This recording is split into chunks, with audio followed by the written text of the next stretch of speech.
597 hadis An Abdillah. Abdullah ayta qala Rasulullah Allohning elchisi sallallohu alayhi vasallam aytdi: "Avvalu ma yuhasibu bihil abdu as-salah." Qiyomat kunida Allohning quli eng birinchi namozi uchun hisoblanacak. Ya'ni ondan so'rov eng birinchi onun namozi uchun bo'lacak. Namozini o'qiymi? O'qisa nechta etib o'qigan namozini? Vaqtindami? Taharatlimi? Taharatsizmi? Ham boshqasi. Va avvalu ma yuqda bayna nasi fi dima.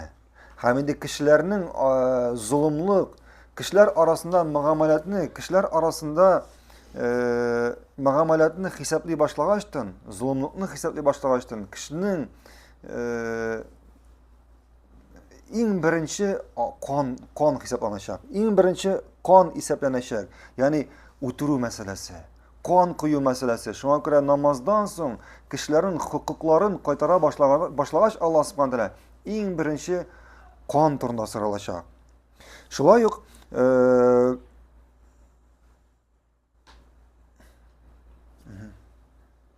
طيب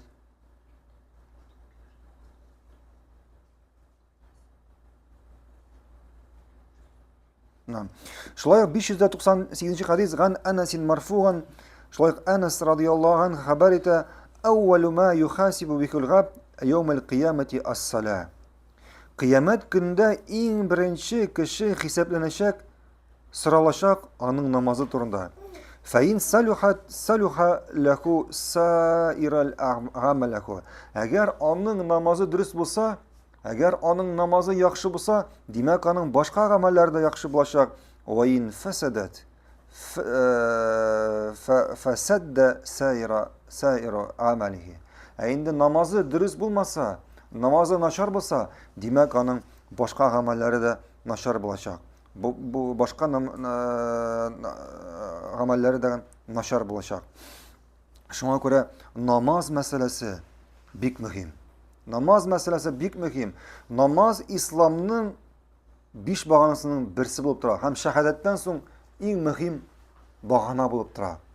Eğer namazı, kişinin namazı dürüst iken, eğer kişinin namazı var iken, onun bu dünyada da, ahirette de başka ameller yaxşı bulacak.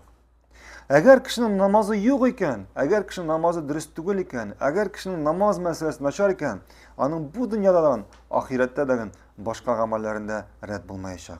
Başka amellerinde red bulmayacak. Allahu alem.